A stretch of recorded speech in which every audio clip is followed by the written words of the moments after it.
11th class की NCERT में chapter 3 में पेज नंबर 26 में जब आप जाएंगे 2024 में आपसे पूछा गया how many of the following are the product of volcanic eruption. Volcanoes जब आप पढ़ते हैं तो आप ये देखिए कि वॉल्केनोस फिनोमेना क्या है, कॉज कैसे हो रहा है, उसमें से क्या क्या एमिशंस निकल रहे हैं, वॉल्केनो के इम्पैक्ट क्या क्या है, ठीक है, टाइप ऑफ लावा, ठीक है, बेसिक एसिडिक इनमें फर्क, वॉल्केनो के लैंडफॉर्म्स कौन कौन से क्रिएट हो रहे हैं, ठीक है, इन सब चीज़ों का आपको मोटा मोटा ध्यान देना होता है। और एक जर्नल में हाल फिलहाल में आए हुए कुछ वॉल्केनिक इरप्शन के एग्जाम्पल्स और कुछ बड़े बड़े वॉल्केनिक माउंटेन्स, जो वॉल्केनिक माउंटेन्स के टाइप्स हैं वो, और उनके कुछ कुछ एग्जाम्पल्स आपको पता होने चाहिए। तो देखिए क्या एमिशंस है या क्या प्रोडक्ट है, पायरोक्लास्टिक डेब्री, ऐश, नाइट्रोजन कंपाउंड, सल्फर वगैरह। तो पहले मैं दिखाता हूँ कि वॉल्केनो होता क्या है, दिखता क्या है। आप देख पा रहे हैं कि अर्थ के इंटीरियर से मैग्मा बाहर आ रहा है लावा के फॉर्म में, कुछ एमिशंस है जिसमें गैसेस, ऐश, है ना, ये सारी चीजें हैं, कुछ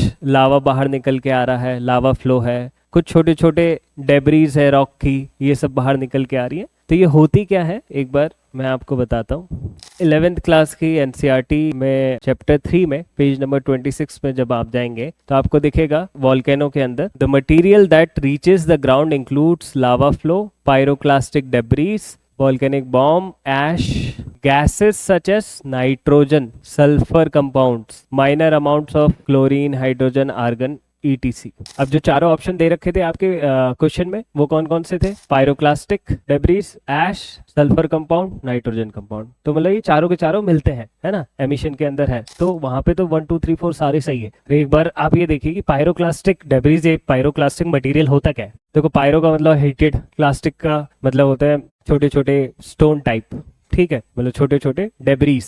तो वॉल्केनिक बॉम्ब काफी बड़े इस तरीके के, आपको इससे थोड़े से छोटे ब्लॉक से थोड़े से छोटे कॉबल्स, पेबल्स की तरह होते हैं, ये राउंडेड। ये हवा में बहुत सारा मैग्मा जो हवा में ही सॉलिडिफाई हो जाता है, छोटे छोटे गोले बन जाते हैं। ऐसे ही वॉल्केनिक ब्लॉक्स है, ये थोड़े से बड़े साइज के होते हैं। लेपिलीज, लेपिलीज एक तरह से पीनट साइज की बहुत छोटी छोटी सी गोलियां होती है, एक तरह से आप कह सकते हैं, जो भी हवा के अंदर सॉलिडिफाई हो गई। फिर ऐश, तो ये सब आपका पायरोक्लास्टिक मटेरियल होता है। गैसेस में आप देखेंगे तो एनसीईआरटी के अलावा भी जो और है कि गैसेस में water vapour, carbon dioxide, sulphur dioxide, hydrogen sulphide, argon, helium, nitrogen, neon, methane, carbon monoxide, है ना, और हैलाइड्स जितने हाइड्रोजन फ्लोराइड वगैरह, ये सारे हैलाइड्स, और कुछ कार्बोक्सिल सल्फाइड, ऑर्गेनिक कंपाउंड्स वगैरह, और कहीं कुछ हद तक हेलोकार्बन्स, मरकरी वगैरह भी निकल सकता है। ठीक है, तो इस क्वेश्चन में पढ़ने के बाद समझ में आया कि ये सारे के सारे compound, all four are the product of volcanic eruption.